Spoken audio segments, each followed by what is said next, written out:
नमस्कार, इन खबर में आपका स्वागत है। मैं विद्याशंकर तिवारी हूँ। उन्नाव रेप कांड में जो विधायक है कुलदीप सेंगर, वो फांसी की सज़ा पाते पाते बच गया। इस मामले में वो लकी निकला। जानते हैं क्यों? क्यों कि पास्को एक्ट के तहत फांसी की सज़ा यानी कि रेप में फांसी की सज़ा का जो प्रोविज़न किया गया वो इस घटनाक्रम के बाद हुआ। इस पे भी विचार हुआ कि क्या इसको फांसी की सज़ा दी जा सकती है। तो कोई भी आपराधिक कानून बैक डेट से लागू नहीं होता है। यहीं पे आकर के ये फांसी की सज़ा पाते पाते बच गए।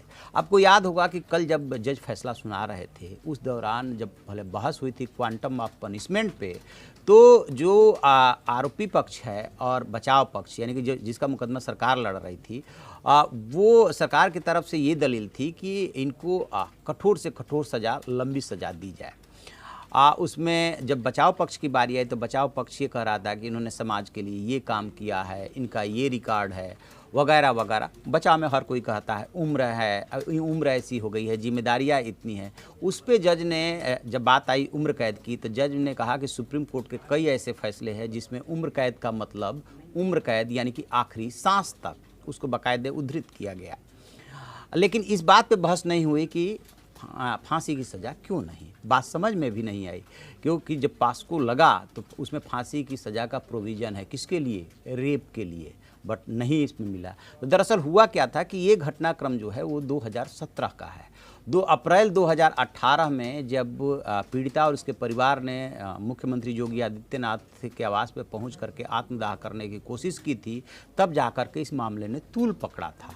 तब जाकर के इलाहाबाद हाई कोर्ट ने इंटरफेयर करते हुए इस मामले को सीबीआई को सौंप दिया था। उसके बाद दुर्घटना हुई। इस मामले में 5 मौतें हो चुकी है डायरेक्टली। बेशक उसके पिता की ही मौत डायरेक्टली जुड़ी हुई है, लेकिन हुई है 5 मौतें। 2 मौत हुई है एक्सीडेंट में, उसके पहले ताऊ की भी मौत हो चुकी है और पीड़िता की दादी की भी मौत हो चुकी है। तो इस दौरान 5 मौतें हुई है। और ये पूरी की पूरी जो घटना है या पूरी की पूरी जो कहानी है वो बहुत ही दर्दनाक है। किस तरीके से एक संपन्न और दबंग व्यक्ति जो है गरीब आदमी को सताता है, इससे बेहतर उदाहरण मिल नहीं सकता। लेकिन जब बहस के दौरान जब बात उठी कि क्यों नहीं, तो फिर उसी में बात आई कि जो पास्को में चेंजेज किए गए हैं वो अभी हाल में किए गए हैं और तब ये घटना तब घटित हो चुकी थी।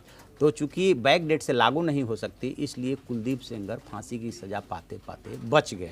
लेकिन कब तक बचेंगे? बकरे की अम्मा कब तक खैर मनाएगी? अभी इनके खिलाफ 4 और मामले हैं। 4 मामले में ज़्यादातर में इनके भाई अतुल सेंगर की तलाश है, क्योंकि उन्होंने ही पीड़िता के बाप को पुलिस हिरासत में पिटवाया था और उसकी मौत हो गई थी। अभी 4 और मामलों में जब फैसले आएंगे तब पता चलेगा। लेकिन इस मामले में इसलिए बचे क्योंकि ये घटना उस समय हुई थी जब तक कि संशोधन कानून में नहीं हुआ था, इसलिए फांसी की सज़ा नहीं मिली। तो आप ऐसी खबरों के लिए देखते रहिए हमारा डिजिटल चैनल इन खबर। Thank you. इन खबर चैनल को सब्सक्राइब करें और बेल आइकन दबाना ना भूलें।